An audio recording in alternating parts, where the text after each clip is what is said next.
தோசை சைக்கும் தோசை மட்டும் சொல்லிடுறா. ஏங்க என்ன டிஃபனுங்க வேணும்?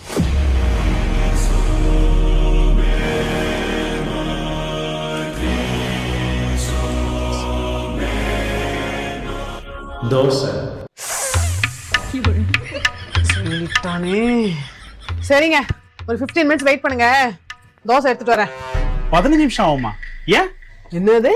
இப்ப நான் போய் ஃப்ரிட்ஜை திறக்கணும், மாவு எடுத்துட்டு போய் வெளில வைக்கணும், லைட்டர் தேடி கண்டுபிடிச்சு ஸ்டவ் ஆன் பண்ணணும், அதுக்கப்புறம் தோசை கல்லை தூக்கி மேல வைக்கணும், அப்புறம் எண்ணெய் ஊத்தணும், அப்புறம் தோசை மாவு சில்லுன்னு ஆனோடனே அதை எடுத்து தோசை சுடணும், அதுக்கப்புறம் அது மேல நெய் ஊத்தணும், தோசை திருப்பி போடணும், அந்த தோசைக்கு ஒரு சைட் டிஷ் வேற பண்ணணும்ல. இது எல்லாம் கூட்டி கழிச்சு பார்த்தா 15 நிமிஷம் ஆகும். வெயிட் பண்ணுங்க, நான் போய் எடுத்துட்டு வரேன். யோசிக்கிறேன். இப்ப வேற என்ன இருக்கு? இதுவே நீங்க சாதம் சாப்பிடுறேன்னு சொன்னீங்கன்னா அப்படி போய் இப்படி எடுத்துட்டு வந்துருவேன். சரி, சாதமே போட்டு எடுத்துட்டு வா. ஓகேங்க.